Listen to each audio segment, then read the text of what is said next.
আসসালামু আলাইকুম। ফ্যামিলি কিচেনে আপনাদের স্বাগতম। আজ আমি রান্না করব খাসির মাংসের রেজালা। আসুন দেখে নিই আমি কিভাবে করছি।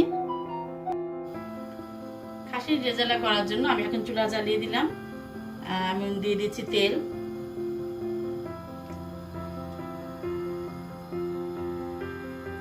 তেলটা হালকা গরম হয়ে গেছে। আমি এখন তেজপাতা এবং দারচিনি দিয়ে দিলাম। এটা একটু গরম হওয়ার পরে আমি পেঁয়াজ দেব। তেজপাতাটা একটু গরম হলে এর ঘ্রাণটা ভালো মতো আসে। দিয়ে দিলাম এলাচ, কয়েকটা এলাচ দিয়ে দিলাম। আরেকটু গরম হবে, তারপর আমি দেবো পেঁয়াজ।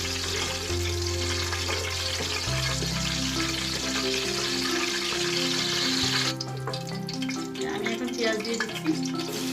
পেঁয়াজটা আমি একটু ভেজে নেব ভালোভাবে।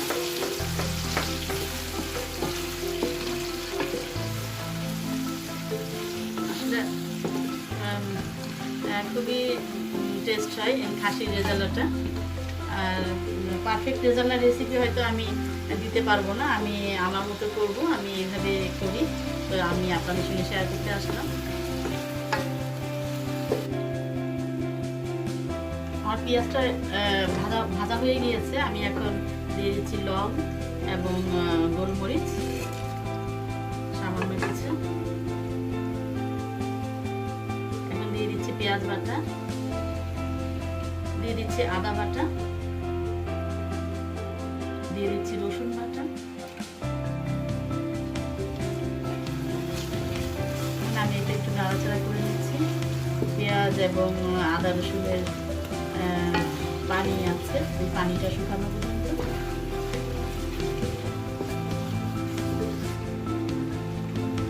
আমি এখন দিয়ে দিচ্ছি জায়ফল আর জয়িত্রীর গুঁড়া।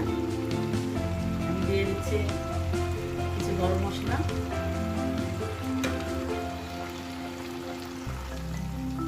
আমি দিয়ে দিচ্ছি গুঁড়া মরিচ, লাল মরিচ যেটা। এখন দিয়ে দিচ্ছি আন্দাজ অনুযায়ী মরিচটা দিতে হবে।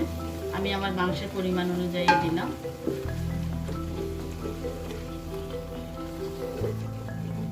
আমি আমার পরিমাণ মতো দিয়েছি, কারণ আমার এখানে প্রায় 5 কেজির মতো ল্যামের মাংস আমি রেজালা করব, আর এই কারণে আমি ওই অনুযায়ী মশলা দিয়েছি। দিয়ে দিচ্ছি স্বাদ অনুযায়ী লবণ। এখন আমি সামান্য একটু পানি দেব, কারণ পেঁয়াজের এবং আদা রসুনের পানি ছিল, এই জন্য ওই পানিটা একটু শুকিয়ে ফেললাম। এখন আমি সামান্য একটু পানি দিয়ে দিচ্ছি। পানিটা গরম, হালকা গরম পানি। এবং দিয়ে দিচ্ছি আলমন্ড বাদামের পেস্ট। আপনারা ইচ্ছা করলে কাজু বাদামের পেস্টও ব্যবহার করতে পারেন। আমি ব্যবহার করছি আলমন্ড বাদামের পেস্ট, যা আমি রেখেছিলাম ডিপে, আমি করে রেখে দিয়েছি। আমি এটা দিয়ে দিলাম। আমি এখন টক দই এবং সামান্য কিছু চিনি মিশিয়ে নেব। ভালোভাবে মিশিয়ে ফাটিয়ে নেব, এবং এটার কারণে রেজালার স্বাদটা দ্বিগুণ হয়ে যায়। মিক্সড করে নিয়েছি, ভালোভাবে ফাটিয়ে নিতে হবে। এখন আমি দিয়ে দিচ্ছি চিনি। দেওয়ার আরেকটি কারণ হচ্ছে, মশলার মধ্যে টক দইটা দিলে কেমন যেন মশলাটা ছাড়া ছাড়া হয়ে যায়, মানে কেটে যাওয়ার মতো লাগে, দুধ কেটে যাওয়ার যেমন ওই ধরনের, ওইটা আর কি হবে না চিনি দেওয়ার কারণে। আর এখানে আমি মশলাটাকে ভালোভাবে কষিয়ে নিচ্ছি। মশলাটা আস্তে আস্তে ভালোভাবে কষিয়ে নিতে হবে, এবং যত মশলাটা কষানো ভালো হবে, রান্নাটাও তত টেস্ট হবে, তত মজা হবে। আমি এখন এই টক দইয়ের মিশ্রণটা দিয়ে দেব।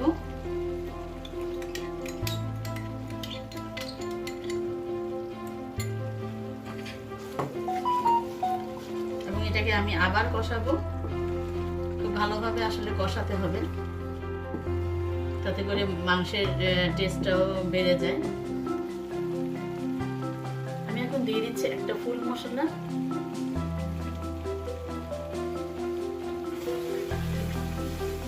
এটা আসলে অনেকক্ষণ থেকে কষালে ভালো।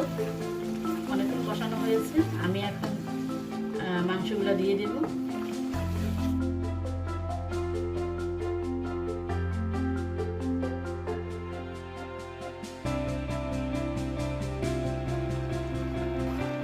আমি এখন এই মাংসটা সব দিয়ে দিয়েছি এবং এটাকে খুব ভালোভাবে মিক্সড করে নিতে হবে। আমি এটা খুব ভালোভাবে নাড়া দিয়ে নিয়েছি এবং এখন আমি ঢাকনা দিয়ে ঢেকে রান্না করব।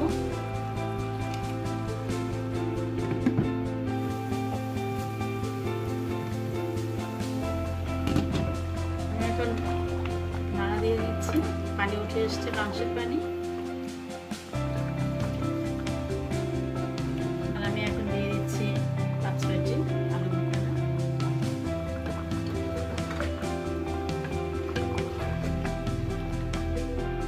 নাড়া দিয়ে আমি আবার ঢেকে দেব, মাংসটা সিদ্ধ হতে সময় লাগবে।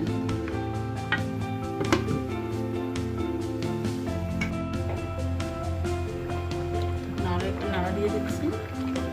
মাংসের পানি উঠে এসছে অনেক। এখন এই মাংসের পানিতেই মাংসটা সিদ্ধ হবে এবং মাংসটা পুরো শুকিয়ে যাওয়া পর্যন্ত আমি অপেক্ষা করব।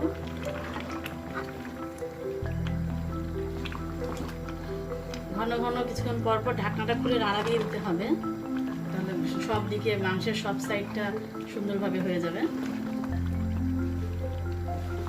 না হলে নিচে ধরে যেতে পারে। আচ্ছা, আমি এখন ঢেকে দিচ্ছি।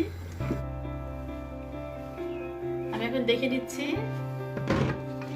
নাড়া দিয়ে দিই এবং অনেকক্ষণ হয়েছে। এটা চুলা আস্তে করে দিয়েছিলাম আর উপরেও তেল উঠে এসছে মাংসে এবং গ্রেভিটাও সুন্দর হয়ে গিয়েছে।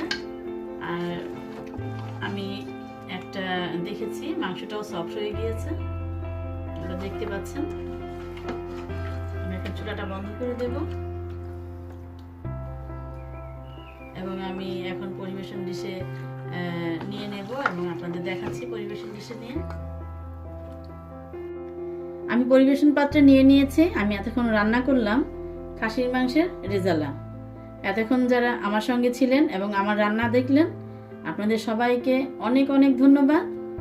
আমার পরবর্তী ভিডিও দেখার আমন্ত্রণ রইল। আপনারা সবাই ভালো থাকবেন, সুস্থ থাকবেন, আমাদের জন্য দোয়া করেন। আল্লাহ হাফেজ।